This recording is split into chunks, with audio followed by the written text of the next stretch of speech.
जावा 25. जसं की आपल्याला ऑलरेडी माहिती आहे की सध्याचं करंट लेटेस्ट जावाचं व्हर्जन आहे जावा 25. बरोबर. तर तुम्हाला माहिती आहे तुमच्या इंडस्ट्रीमध्ये तुम्ही जिथे सध्या काम करत असाल किंवा तुम्ही प्रिपरेशन करत असाल इंटरव्ह्यूसाठी किंवा काय जावाचं, तर कदाचित तुम्ही ही यूज केली नसेल कारण लेटेस्ट आहे. इंडस्ट्रीमध्ये अजून याच्यावर प्रोजेक्ट्स बनलेले नाही आहेत कारण मोस्ट ऑफ द टाइम तुम्ही एक्झिस्टिंग प्रोजेक्ट्सवरती काम करत असता. तर सध्या जावा 25 हे LTS व्हर्जन आहे. LTS व्हर्जन म्हणजे काय? जावाचे आता सध्या जावाने काय केलेलं आहे, एव्हरी 2 इयर्स म्हणजे ॲक्च्युली जावा काय करतं, प्रत्येक 6 महिन्याला नवीन व्हर्जन रिलीज करतं आणि त्याच्यातलं काही व्हर्जन हे LTS लॉंग टर्म सपोर्ट. बरोबर. म्हणजे काय, याच्या अगोदर होतं जावा 21. याच्या अगोदर कोणतं होतं, म्हणजे अजूनही आहे बट याच्या अगोदरचं व्हर्जन जावा 21 LTS होतं. त्याच्या आधी होतं जावा 17, त्याच्या आधी 11, त्याच्या आधी 8, ज्याला आपण 1.8 आहे असंही म्हणतो. तर प्रत्येक व्हर्जनमध्ये नवीन नवीन फीचर्स. तर प्रोजेक्ट जे बनतात ते LTS व्हर्जनमध्ये बनतात, लॉंग टर्म सपोर्टवाले. मायनर व्हर्जनमध्ये बनत नाही. तुम्ही प्रॅक्टिस करताना मेजर व्हर्जनच घ्यायचं. जावा आता 21 घ्या, 17. आत्ता जर तुम्ही प्रॅक्टिस करत असाल तर ॲटलिस्ट जावाचं व्हर्जन 17 वापरायचं आहे. 17, 21, 25 यापैकी कोणतंही चूज करा. मी तर जास्त प्रेफर करेन आता जर तुम्ही सुरुवात करत असाल कमीत कमी 21 यूज करा. तुम्ही ओरेकलच्या वेबसाईटवर जरी गेला तर तिथं 2 ऑप्शन दिसतात तुम्हाला, 21 आणि 25. बाकीचे सगळे डाउनलोड, पण ते प्रमोट करतं, रेकमेंड करतात की 21 यूज करा.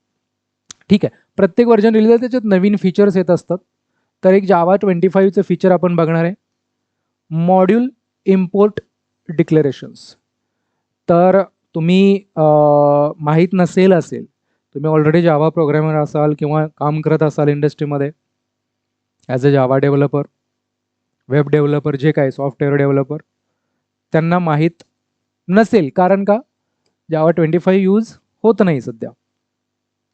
होईल, नवीन जे स्क्रॅचपासून प्रोजेक्ट बनतील ते कदाचित जावा 25 करतील, पण एवढ्या लवकर कोणीही जावा 25 इंडस्ट्रीमध्ये करणार नाही. बट इंटरव्ह्यूमध्ये जावा 25चे फीचर्स विचारले जाण्याची शक्यता जास्त आहे. विचारले जातात. त्यांना चेक करायचं असतं की हाऊ अपडेट किती तुम्ही राहता. बरोबर. तर बघा, खूप सिम्पल आहे. मी याला कॉम्प्लिकेटेड करणार नाही. मी कोणतीही गोष्ट तुम्हाला सांगेन ती खूप साध्या सोप्या भाषेत. बरोबर. कारण काही गोष्टी सोप्या असतात त्या सोप्याच वाटल्या पाहिजेत. ठीक आहे. बिफोर आत्तापर्यंत म्हणजे जावा 25च्या अगोदर कसं करायला लागायचं आपल्याला, एक क्लास असायचा. फॉर एक्झाम्पल एक मी क्लास बनवला, क्लासचं नाव मी काहीही घेऊ शकतो. मी घेतलं इम्पोर्ट मॉड्यूल. बरं. त्याच्यामध्ये एक मेथड असते, आपला मेन क्लासची बात करतोय मी. Main class. बरोबर. पब्लिक स्टॅटिक वॉइड मेन, जिथे एंट्री पॉईंट असतो आपल्या प्रोग्रामचा. बरोबर. त्याच्यामध्ये काहीही कोड असेल रॅन्डम.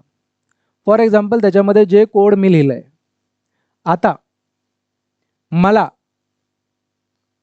कमेंटमध्ये सांगायचे, व्हिडिओ पॉज करायचं, कमेंटमध्ये सांगायचं कोणतं जावाचं असं पॅकेज आहे जे तुम्हाला इम्पोर्ट करावं लागत नाही. कमेंटमध्ये मला सांगायचं जावाचं असं कोणतं पॅकेज आहे जे तुम्हाला इम्पोर्ट करावं लागत नाही. बरं. ठीक. तर तुम्हाला कोणतंही याच्यामध्ये, फॉर एक्झाम्पल मी काय करतोय, ॲरे लिस्ट यूज करतोय. बरोबर. किंवा मॅप यूज करतोय. तर मला असं मॅपचा क्लास, मॅपचा ऑब्जेक्ट मी बनवला, तर तिथे मला हे करावं लागतं, इम्पोर्ट करावा लागतो तो क्लास. बरोबर. तसं हॅश मॅप बनवला फॉर एक्झाम्पल, किंवा मी फाईल रीडर यूज करतो, मला फाईल रीड करायची. मी काय केलं, फाईल रीडर मला क्लास इम्पोर्ट करावा लागणार. मग तिथे एक्सेप्शन येणार. मग ते एक्सेप्शन हँडल करण्यासाठी कोणतं IO एक्सेप्शन जर येत असेल, फॉर एक्झाम्पल ते मला मेथड नेममध्ये थ्रोज करायचे, मग तो क्लास तिथे, हा म्हणजे प्रत्येक क्लास जो जावाचे क्लासेस आहेत किंवा तुम्ही लिहिलेले क्लासेस सुद्धा जिथं जिथं तुम्ही यूज करता ते इम्पोर्ट करावे लागतात. ऑटोमॅटिकली इम्पोर्ट होत नाही विदाउट वन पॅकेज. ते तुम्हाला कमेंटमध्ये सांगायचं कोणतं पॅकेज आहे ते जावामध्ये इम्पोर्ट ऑटोमॅटिकली होतं. ठीक आहे. हे झालं आपलं ट्रॅडिशनल आतापर्यंत, असं नाही ते मी तुम्हाला बिफोरमध्ये सांगितलेलं आहे बरोबर. आता कसं करू शकतो, जावानी काय केलं, डेव्हलपर्स हे बघा, हे काय जावा फीचर्स का लॉन्च करतंय, वेगवेगळे फीचर्स का येत राहतात, का नवीन नवीन वर्जन्स येत राहतात, कारण डेव्हलपरचा त्रास कमी झाला पाहिजे. जेवढा डेव्हलपरचा त्रास कमी होईल तेवढंही जावा लँग्वेज अपडेटेड राहणार आणि तेवढा जावा लँग्वेजचा ॲक्सेप्टन्स राहणार इंडस्ट्रीमध्ये. ही कधीच इंडस्ट्रीमधून वाईपआउट होणार नाही, आउटडेटेड होणार नाही लँग्वेज. त्यासाठी तिला लँग्वेजला कोणत्याही अपडेटेड राहावं लागतं मार्केटनुसार. तर ही एक नवीन आहे अपडेट की तुम्ही काय करू शकता, या लाईननी ही एकच लाईन लिहायची, या सर्व लाईनचं काम कोणती लाईन करणार, ही लाईन तुमचं काम करून टाकेल. कसं काय आहे की नाही, मजा आहे की नाही सर, हे आतापर्यंत आम्ही बघितलं नाही, बट आता हे तुम्ही करू शकता. पण मिनिमम तुम्हाला कोणतं व्हर्जन वापरायला पाहिजे, त्यासाठी जावा 25. जावा 25 व्हर्जन असेल, त्याच्यावर तुम्ही रन करत असाल तर हे काम करणार. म्हणजे काय करायचं तुम्हाला, जावाने काय केलं, हे याच्यामध्ये मॉड्यूल हा कन्सेप्ट आणला आणि याच्यामध्ये काय केलं, जे फ्रिक्वेंटली युज्ड क्लास आतापर्यंत माहिती आहे जावाला, जावा टीमला माहिती आहे ना की डेव्हलपर्सला जास्तीत जास्त, जसं की कलेक्शन्स, प्रत्येक क्लासमध्ये प्रत्येक याच्यामध्ये असा कोणताही प्रोजेक्ट नाही ज्याच्यामध्ये आपण कलेक्शन्स वापरत नाही. जसं की लिस्ट असेल, मॅप असेल, सेट असेल. मॅप आणि लिस्ट हे तर मोस्ट फ्रिक्वेंटली युज्ड क्लासेस आहेत बरोबर. फाईल रिडिंग, एक्सेप्शन्स, बरं, हे जे क्लासेस आहेत ते फ्रिक्वेंटली यूज होतात आणि प्रत्येक वेळी डेव्हलपरला इम्पोर्ट करावं लागतं. त्यासाठी काय केलं जावानं, मॉड्यूल बनवलं, हे नवीन कन्सेप्ट आणलं, नवीन फीचर आणलं की बाबा तुम्ही काय करा, हे सगळे इम्पोर्ट करत बसू नका, जावा डॉट बेस घ्या. या जावा डॉट बेस मॉड्यूलमध्ये मी काय केलं, जावानी काय केलं, मी म्हणजे जावानी काय केलं की सगळे तुम्ही जावा डॉट बेसला जर इम्पोर्ट केलं या मॉड्यूलला, तर सगळे जेवढे फ्रिक्वेंट क्लासेस यूज होतात बरोबर, जे कॉमन क्लासेस आहेत सगळीकडे जे यूज होतात, कारण जावाला आता माहिती आहे कोणते कोणते यूज, त्याच्यामध्ये आतमध्ये तुम्ही जाऊन बघूही शकता की या मॉड्यूलमध्ये कोणते कोणते क्लासेस आहेत, मोठी लिस्ट आहे. ठीक आहे, तर ते सगळे येतील, तुम्हाला इम्पोर्ट करायची गरज नाही. जबरदस्त फीचर आहे बरोबर, फक्त एका लाईनमध्ये काम होऊन जातं. आहे की नाही मजा, मी पहिल्यांदा सांगितलं जबरदस्त फीचर आहे. ठीक आहे, चला तर मग याचा कोड करून पाहूया. मी सिंपल काय केलंय बघा, एक जावामध्ये क्लास तयार केला, इम्पोर्ट मॉड्यूल बरोबर, आणि त्याच्यामध्ये मेथड पब्लिक मेन मेथड असते, तुम्हाला माहिती आहे. हा पूर्ण कोड जो आहे हा आपल्याला समजून घ्यायचाच नाहीये, आपल्याला फक्त इम्पोर्ट मॉड्यूल डिक्लेरेशन काय असतं. आता भरपूर का कोड लिहिला याच्यामध्ये, कारण मला वेगवेगळे क्लासेस इम्पोर्ट करायचे होते. कारण स्कॅनर यूज करायचा म्हणजे हा स्कॅनरचा तुम्हाला इम्पोर्ट स्टेटमेंट टाकावं लागतं. जर मी हे स्टेटमेंट काढून टाकलं तर मला एरर येणार, स्कॅनरला आला. ठीक आहे, त्यासाठी मी हे वेगवेगळे कोड लिहिलेले, जसं की स्कॅनर, लिस्ट, ॲरे लिस्ट, त्याच्यानंतर कलेक्शन्स, डेट, असे क्लासेसचे ऑब्जेक्ट बनवलेले, जेणेकरून मला हे सगळे वरती इम्पोर्ट करावे लागतात. आता हे सगळे बघा इम्पोर्ट केले त्याच्यामध्ये, तर याला इम्पोर्ट करताना एवढं सगळं, आता हे फक्त 10 किती आहेत, 1 2 3 4 5 10 क्लासेस असतील. तर हे 10 आता तुमच्या ओरिजिनल कोडमध्ये असू शकतात, 50 100 क्लासेस असू शकतात. तर हे एवढे स्टेटमेंट आपण लिहिणं कोड क्वालिटी किंवा याच्यामध्ये कोडिंग स्टँडर्ड्स किंवा कोड दिसताना हा खराब दिसतो. तर यासाठी जावा 25 मध्ये काय केलेलं आहे त्यांनी, सिंपल याला रिप्लेस केलं, हे सगळे मी डिलीट करतो. बघा एरर्स आल्या बरोबर. फक्त मला काय करायचंय, इम्पोर्ट एक लाईन मध्ये काम होणार आहे आपलं, जावा इम्पोर्ट काय सिंटॅक्स, पहिल्यांदा मॉड्यूल हे लिहायचं आहे आपल्याला. जावा लिखले की मला माझा एडिटर मला सगळे ऑप्शन्स देतो. तर आपल्याला कोणता घ्यायचा आहे, यातला बेस, ज्याच्यामध्ये जे मला लागणार आहे सगळे आहेत. एक लाईन टाकली आणि सगळ्या एरर्स निघून गेल्या. जबरदस्त फीचर आहे, तुम्हाला ऑलरेडी सांगितले बरोबर. तर याला मी हावर केलं ना तरी मला दाखवतो माझा एडिटर की कोणते कोणते क्लासेस इम्पोर्ट झालेले आहेत ऑलरेडी याच्यात, एका लाईन थ्रू हे झालेले आहेत, कारण मी हे यूज केलेत कोडमध्ये. म्हणजे ऑटोमॅटिक ते सगळं चेक करतो कोणते यूज केले तेच ते तुम्हाला इम्पोर्ट करणार. बरोबर. जर तुम्ही नाही केले तर सगळे हे असे इम्पोर्ट स्टेटमेंट हे पॅकेजेसचे टाकावे लागतील. तर मला सांगा, हा स्ट्रिंग क्लास पण मी यूज केला आहे, तर याच्यासाठी मी इम्पोर्ट स्टेटमेंट नव्हतं टाकलं.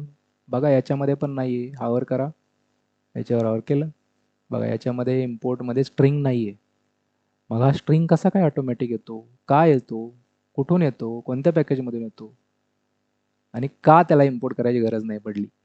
तर मला हे कमेंटमध्ये याचं उत्तर पाहिजे. ठीक आहे.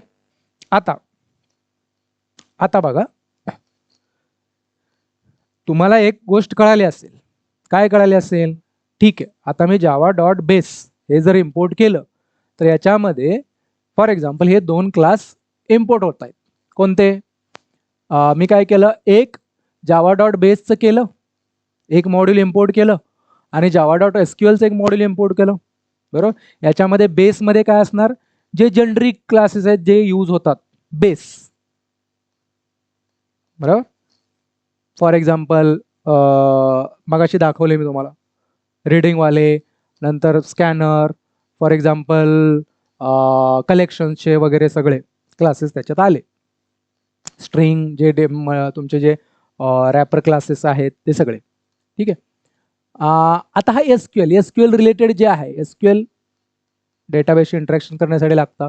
मग जावामध्ये एसक्यूएल साठी पण तुम्हाला वेगवेगळे इम्पोर्ट्स करावे लागतात एसक्यूएल मधले सगळे क्लासेस. मग एसक्यूएल वाले सगळे एका मॉड्यूलमध्ये ठेवले, त्याचं नाव दिलं जावा डॉट एसक्यूएल. आता प्रॉब्लेम काय होऊ शकतो? कदाचित मी सांगायच्या आधी तुमच्या डोक्यात आला असेल, ॲम्बिग्युटी प्रॉब्लेम होऊ शकतो. काय होऊ शकतो? फॉर एक्झाम्पल हे 2 इन्क्लूड केले आणि मी डेटचा एक ऑब्जेक्ट बनवतोय. मी काय केलं? मी एक्झॅक्टली सिंटॅक्स नाही दिलेलं आहे. ऑब्जेक्ट तुम्ही असा बाहेर नाही बनवू शकत, आय नो. बरोबर. क्लासच्या आत बनवतो, मेथडच्या आतमध्ये. मी फक्त मला सांगायचं आहे फीचरबद्दल. ठीक आहे. तर डेटचा क्लास बनवला. आता हा डेट जो क्लास आहे या दोन्हीमध्ये आहे, बेसमध्ये पण आहे. कसा? युटिल. बेसमध्ये जे जावा डॉट युटिल पॅकेज आहे त्याच्यामध्ये पण डेट क्लास आहे, आणि जावा डॉट एसक्यूएल जे पॅकेज आहे त्याच्यामध्ये पण डेट क्लास आहे. मग तुम्ही दोन्ही मॉड्यूल्स घेतले आणि मी ऑलरेडी सांगितले या दोन्ही मॉड्यूल्समध्ये डेट क्लास आहे. या मॉड्यूल्स मधला हा वाला आणि या मॉड्यूल्स मधला हा वाला. मग इथं फक्त डेट लिहिताना ऑफकोर्स कंपायलर कन्फ्यूज होणार की कोणता डेट वापरणार. बरोबर. यासाठी काय सोल्युशन आहे तुम्हाला? या केसमध्ये मात्र म्हणजे दोन्हीकडे आहेत, मॉड्यूलमध्ये डुप्लिकेट क्लास आहे आणि तुम्हाला त्यातला तो वापरायचा आहे, तर तिथं स्पेसिफिकली तुम्हाला कंपायलरला सांगावं लागेल की मला एक्झॅक्टली कोणता क्लास वापरायचा. म्हणजे तुम्हाला अजून एक स्टेटमेंट इम्पोर्ट करावं लागेल की मला एसक्यूएल डेट वापरायचं आहे, म्हणजे हे स्टेटमेंट तुम्हाला ऍड करावं लागेल. म्हणजे याच्यामुळे काय होईल? ॲम्बिग्युटी रिझॉल्व्ह होईल की हा डेट ऑब्जेक्ट ज्यावेळेस बनवणार त्यावेळेस तो याच्यामध्ये बघणार नाही, जो स्पेसिफिक तुम्ही क्लास इम्पोर्ट केलाय तो घेणार, तो घेतला जाईल. म्हणजे ॲम्बिग्युटी रिझॉल्व्ह झाली. बरोबर. हा, तर आपण बघितलं मॉड्यूल इम्पोर्ट डिक्लेरेशन म्हणजे काय? सिंपल आहे की फक्त जे फ्रिक्वेंट यूजडी क्लासेस आहे असे मॉड्यूल्स बनवले आणि ते वेगवेगळे तुम्हाला क्लासेस इम्पोर्ट करणे. कारण कोड कसा बनतो आपला? भरपूर इम्पोर्ट स्टेटमेंट दिसतात. बरोबर. आणि तुमचा कोड पण छान दिसत नाही, लाईन ऑफ स्टेटमेंट्स पण वाढतात. बरोबर. त्यामुळे फक्त एवढं लिहायचं. आता आणि याच्यामुळे काय होतं? हे पण लक्षात आलं तुम्हाला की डेट जर क्लास वापरत असाल तर तुम्हाला असे क्लासेस तुम्हाला स्पेसिफिकली एक्स्ट्रा सांगावं लागतील. आता याच्यामध्ये अजून एक डाऊट, जर तुम्ही थोडीशी प्रोग्रामिंग किंवा तुम्हाला थोडासा परफॉर्मन्स वगैरे या गोष्टी माहीत असतील तर आलाच पाहिजे डाऊट, की जर मी मॉड्यूल हे इम्पोर्ट करतोय, मी जर हे मॉड्यूल अख्खं इम्पोर्ट करतोय तर यांनी परफॉर्मन्स इम्पॅक्ट नाही का होणार?